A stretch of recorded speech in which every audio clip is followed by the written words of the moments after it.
Would party politics work in the Isle of Man? Lord Daniel Finkelstein thinks that on the one hand it might, and yet on the other hand it might be no better than what we've got. Mitch Sorbie, on the other hand, seems keen to establish his new political party, Isle of Man First, which at first glance would substantially reduce government income, while being rather vague on how expenditure reduction would be delivered. We'll hear from Lord Finkelstein later in the programme, but first, Christian Jones talks to Mitch Sorbie. Every decision in government, I think they should look at putting the Isle of Man first. Whether it's something they personally agree with or not, it has to be the first thing for the island, for its residents, for its businesses, and for the people that live and work here. What was the moment that made you decide to launch the party? Was there a tipping point? Well, I've always been fairly vocal over COVID at lack of support for the bars and the restaurants on island, where we were forced to close down for a period of time without any real support. Our staff were supported, which was excellent, but the actual businesses themselves, and there's a lot of businesses out there still carrying legacy debt. So I follow these very, very closely, and obviously I'm very active within our own restaurant side and our licensed trade. And I look at the government as totally out of touch with the trials and tribulations. I know people, the catchword is, support hospitality, support hospitality, support hospitality. Hospitality doesn't need any support. What it does need is the government to stop taking so much from it. That way it can support itself. And looking more at the party, do you have candidates in mind already? What constituencies will you be standing in? Well, the goal is to field a candidate for every single constituency. That's the goal, to do what needs to be done. I think personally, and the sort of the common view is we need to have a majority in Tynwald, and that's obviously 12, 13 people. Because, being brutally honest with you, one person can't do anything. I think I said this with a previous interview. If you every 4 or 5 years I come champing at your door and say, I promised you this, that and the next thing, and you say, yeah, you did, Mitch, and that's the reason why I voted for you, but you've done nothing. You turn around and say as well, I'm so sorry, I'm one of 24. I couldn't get anyone else in behind me, so therefore I'm really sorry, but I've let you down. And you think, well, that's very true. Okay, I'll vote. And I've said this many times before. What's the definition of insanity? Simple. It's doing the same thing over and over and expecting a different result. And unless we have a huge paradigm shift on island at next year's elections, and we vote in a similar style, it might be different people, but 24 individuals will be like sitting in a canoe, paddling in all different directions. There is no clear direction, and that's what I'm trying to do with Isle of Man First, is to get a focus, to get people together that want to make this island a fantastic place to live and work. And we'll turn to kind of political and party accountability. That's something which has been on many people's minds recently. What would it take for you to remove the whip from a sitting MHK that's part of Isle of Man First? Is that something you would be willing to do? I would say yes. There's a draft manifesto there. This is the first stab. This will evolve over the next few months with the common consensus of other people. It will evolve, but at the end of the day, the key to it is we have to have a laser focus to get things done. And if people want to step out with the laser focus, then they can no longer be part of the party. And I think it is clear. What I don't want to see is 24 people jumping on the bandwagon. And then once they've got in under the auspice of the party, is to decide, no, I really don't want to do this. I want to go on my own. I've got my own agenda here. That won't be allowed. Well, let's turn to some of the detail, because obviously promises are one thing, delivering is another. We'll start with tax allowance in your draft manifesto. The headline pledge is to raise the personal tax allowance to £20,000 in your first 100 days. Have you costed that? There has been costings done on what that would cost. And what have you got? There is an outline on there. I'm not going to go into too much detail at the moment, for the simple reason all the detail I go into at the moment will probably be nicked by one of the current MHKs. to try and do something similar so that they can buy themselves back into power for another 5 years. So I don't really want to go into that in detail. All you need to know is it has been costed. It will work. Because I've costed it, and it comes out to about £50 million drop in government revenue straight away. Where are you anticipating plugging that gap? What you look at is, if we're talking about government revenue, we've got a GDP on Ireland last year reported at 5.6 billion, but you get government costs of 500 million. I don't know any sustainable Western society that can take 10% of the GDP to run government. But looking further ahead, your ambition is £50,000 allowance. Correct. Which would be a loss of about 42,500 if it's accurate. And the reason where the 42,500 came from is that's the average earnings on Ireland. That again would bring a loss of about £250 million. Again, it's keeping it's efficiencies. It's looking at the efficiencies that can be created. It's maximising what we can do on Ireland, and really, there's a lot of things that are currently being done that can be changed, and there is significant savings can be made. Because you suggested that higher earners above £150,000 a year would pay more, but would you agree that's a very small slice of the population that do earn more than £150,000? Yeah, I think it's a small slice, but if the way things are going at the moment, you'll probably find that it won't be long before there'll be a lot more people earning that sort of money. But that wouldn't save £50 to £250 million worth of extra revenue. It won't, but again, it harps back to the original thing of the efficiency. I don't have a crystal ball what's going to be happening in 5 years' time. This is a goal of that I would like to achieve. Certainly with, you look at the minimum or living wage that they're talking about at the moment, that's gone up some 30% in the last few years. Our actual allowances have gone up a couple of £100, pennies. And if this government or any subsequent government they're spouting off, they're trying to bring people out of poverty, they're trying to give. They're not. All they're doing is lining their own pockets, because for every pound that they can force onto a business, they're effectively getting 50 pence of that pound. So it has nothing at all to do, because what happens then is prices go up. Prices go up, they get more VAT as well, so they're getting 20% of this increased price as well. I think now people are starting to switch on to the fact that these minimum living wages are nothing more than a tax grab. And what I'm trying to do is give people actually money back in their pockets, because what do people do when they have money in their pockets? They spend. It's basic economics 101. If you have the money in your pockets, you go and spend, your economy grows, everyone has the feel-good factor, and that's what I'm trying to achieve. But then to pay for services, the government does need money to be able to do that. Correct, but the government has to be efficient. Okay, well, we'll turn to housing, because you've set out a tenant purchase scheme which lets long-term public sector tenants buy their homes at a discount. That gives government a one-off receipt but will remove rental income forever. Is that not just stripping assets without any lasting revenue stream? No, because what you're then going to do is you're going to ring-fence that money for the sold properties, and you're going to build new properties. You're going to build efficient properties, energy efficient. You're going to build new properties for new people to go in. One of the key problems the island has, and I see a lot of going away parties. I listen to a lot of people. I talk to probably 1,000 people a week in my business, and on that, what people are saying is they can no longer afford to live in the island. They don't have the roots down, they're renting a property, and they really want to be able to put roots down, but they don't want to rent, so they go back across to the UK or they go wherever they want to go. And what I'm trying to do with that, and I think I saw a huge difference where I was brought up in Alexandria, just next to Loch Lomond. We had a council estate, of 2 or 3 of them up in the hill, up at Bon Hill. And you would never dream of getting anywhere near that as a kid in your bicycle, because it would have been taken from you. The grass was up to probably waist height. I'm sure you had fridges, bodies lying in there. No one really cared. And then when they had the right to buy their properties, what did people do? They bought their properties at a big discount. Next thing you notice, they're investing in windows, new windows. They're investing in better insulation. They're investing in kitchens. They're investing in bathrooms.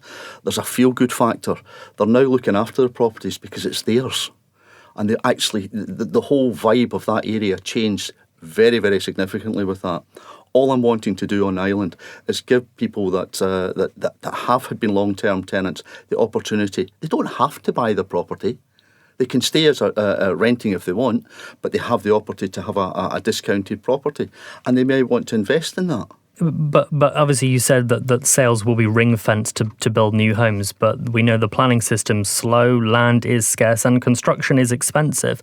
So in the meantime, are you not just reducing the housing stock? No, as I say, this isn't going to happen tomorrow. It's not going to happen one day. It's going to be, but we need to get legislation in place that we can actually put that together. Okay, so you're going to be introducing new legislation to do There will be legislation to allow people to buy their own properties, yes. Okay. I think that's key. People will then put roots down on the island. They want to stay here, they want to live here, they want to make the island prosper, as I do, and that's every inch of my being wants this little island to be probably one of the most prosperous in Europe.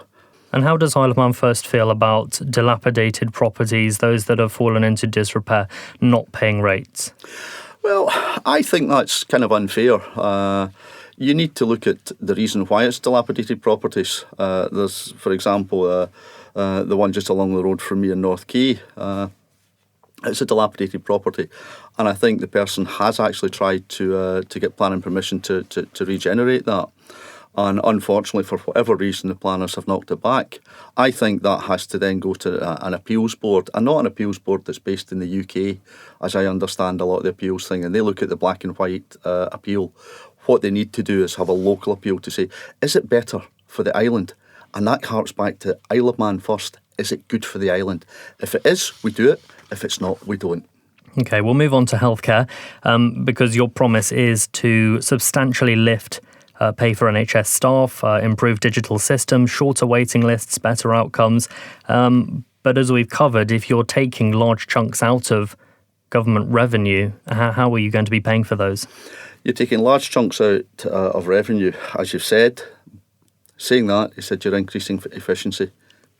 And if you're increasing efficiency, I said this earlier on, coming from a business background, when you do a rationalisation or you're trying to make something more efficient, you might have a one-off hit for that year where maybe people are wanting to change roles or whatever, or moving into a different department, or you've got the set-up cost of a department. You don't have that as an ongoing basis. That's not efficiency. That's just empire building. Every politician talks about cutting waste, cutting bureaucracy to fund improvements. But Manx Care has been tasked with drawing up efficiencies plans. Are you saying that they're not trying hard enough? I would say where there's a will, there's a way, and there's not a will at the moment to do it. Where would the efficiencies come from? Across the board. But where specifically? Specifically, as I said before, the issue I have is I can only get so much information through the Freedom of Information Act. There's a lot of doors are closed, and you have to make assumptions. And rather than blow my mouth off and make an assumption which is wrong, I would rather say the current structure is too bloated. There is not enough people. There's too many chiefs and not enough Indians. And at the end of the day, it's the Indians that look after the people that are unwell, the doctors, etc., etc. These are the frontline staff that make, what's the best way of putting this, that can shorten the waiting times when you're waiting in A&E. And these are the people we need to look after. These are the people we need to encourage to the island. And this is what we need to do. We don't need another manager. We don't need another pen pusher. We don't need another paper shuffler.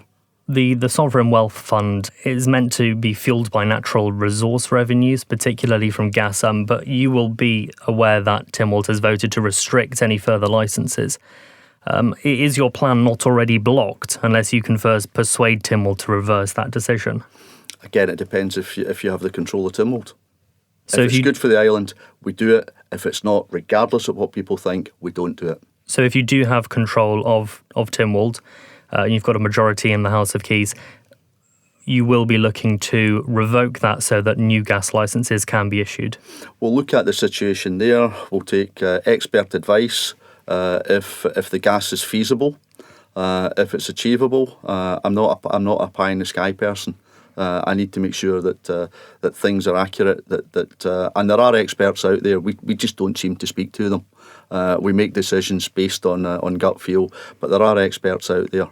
Okay, but how would you respond to people who say, well, there might be a contradiction there, because on one hand you're saying we're this pragmatic, forward-thinking, innovative party, but then on the other hand your flagship fund is only possible with the use of fossil fuels, which many countries are looking to move away from?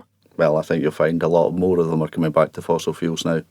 I think that the green agenda, whilst it's utopia, it's nice to have, and I'm a great one for saving the environment. I'm a great wildlife person as well. But at the end of the day, we have to be realistic. If you've got China building a new coal power station or coal power station every week, then Isle of Man deciding it's not going to do something, it's not going to make any difference. Final thought.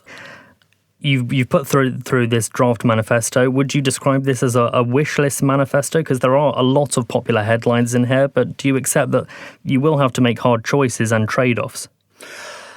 I think if we get the right candidates with the right will, we can make this happen. That was Mitch Sorbie. Next, Daniel Finkelstein. I was lucky enough to be given a tour of Tynwald, which was completely fascinating.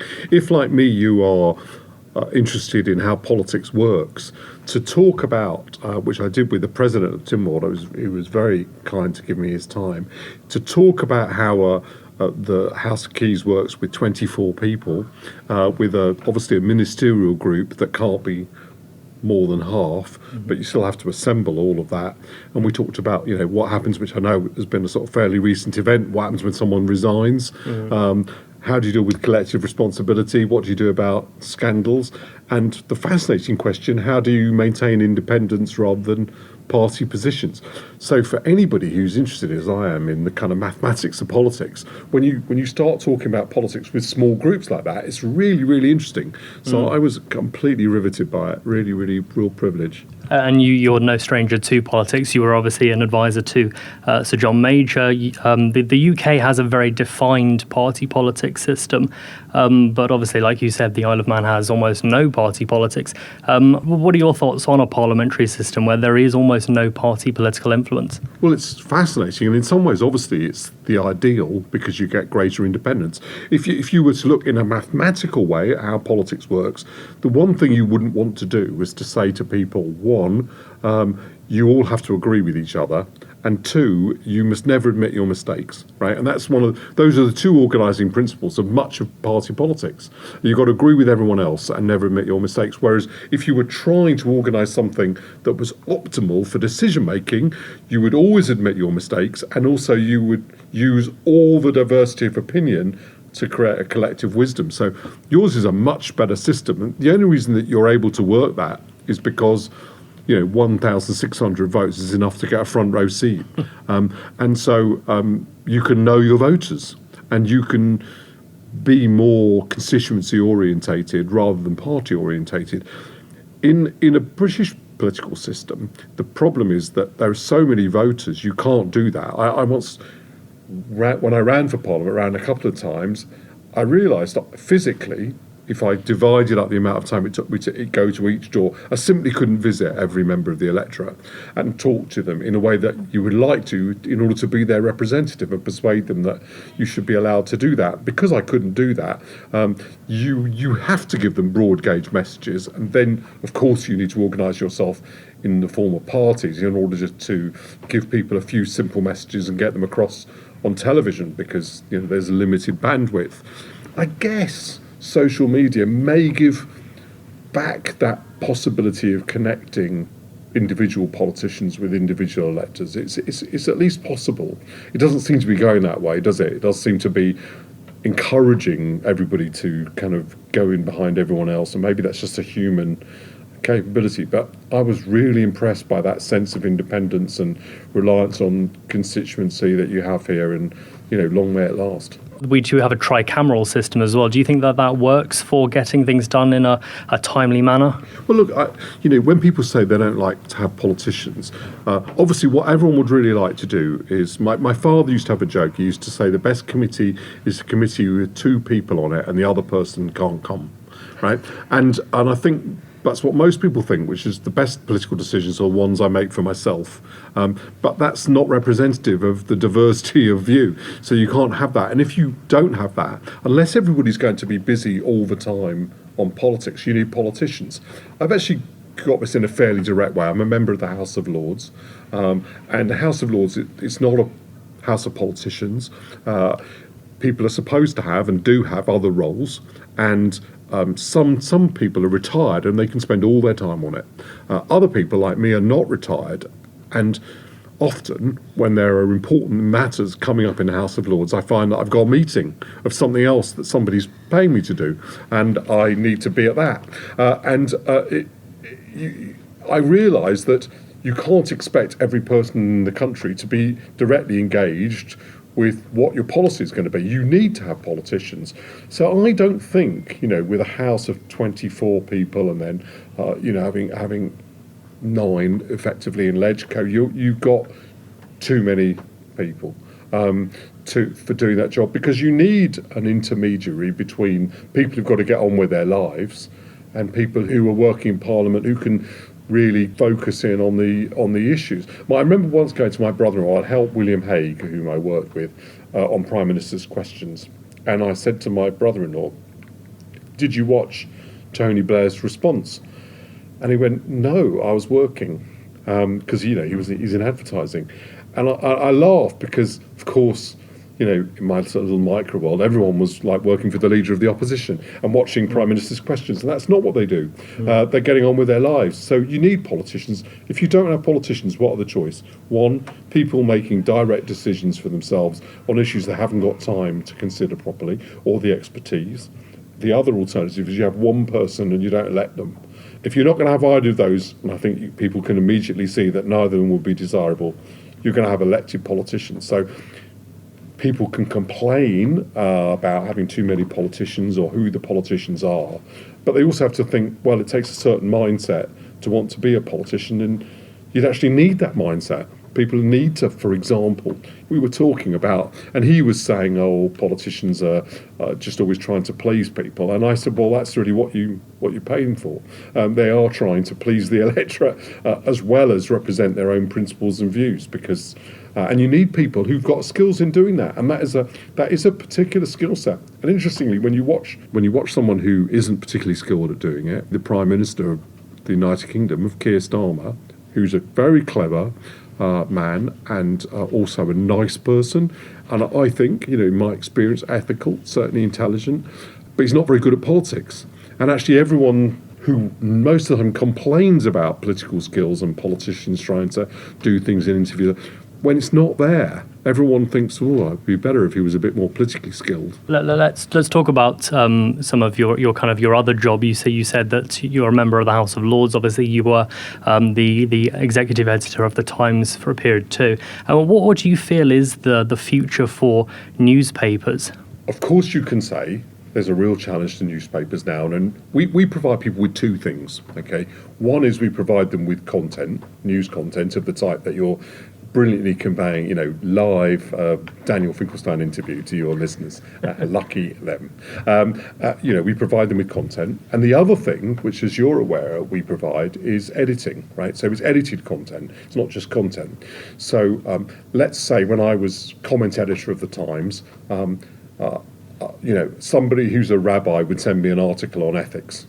And I would read that article, decide whether it was something that Times readers would want to know, written in a way that they would find comprehensible, and make a decision about running it. And sometimes I would run it, and sometimes I wouldn't run it. A free media will just publish it anyway and make you read it and make that decision. So what we're doing, edited content, means I've read it, I think this is true, reasonable, intelligent, and I think there is a need for that. But clearly we'll be challenged on both those things. So first of all, there's a huge amount of content. It's much easier to create content, and people can convey that content using social media channels.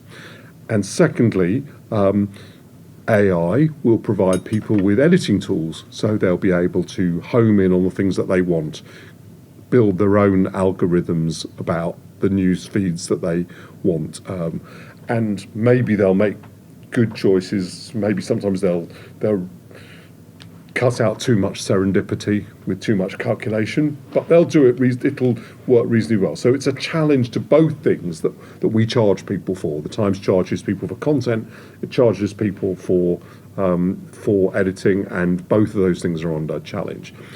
But I think there are a number of ways in which we're helped. First of all, it's a lot easier for us to gather that content. Secondly, we no longer have to print it all on very expensive pieces of paper. Right?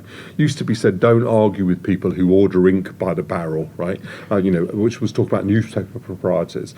And I remember talking to Rupert Murdoch about how him saying to me, the price of ink is a big factor in whether this paper is profitable or not. And obviously, if you cut that out, the costs of the paper are easier to control, and also it's a lot cheaper, so you can reach more people. And we've also got those AI tools to use ourselves. But finally, and the most important, I think there is a market for the authenticity and accuracy that only human intervention can guarantee. What people want is not only to have something true presented to them, but they want to know that it's true. And they want the reassurance that they're dealing with professionals who are making that judgment. And I think the Times, if you look at the history of the Times, in my view, there's never been a moment where we are providing people with so much accurate and broad content. That was Lord Daniel Finkelstein. Thanks to Christian Jones for this week's interviews. So what did you think? Is it sufficient to rely on the phrase, where there's a will, there's a way? And did Lord Finkelstein think party politics is a good thing or a bad thing? I think he's left it for you to decide. Don't forget this programme is available as a podcast on Manx Radio's website. For now, I'm Phil Gaughan. Go to Mayo. Thanks for listening.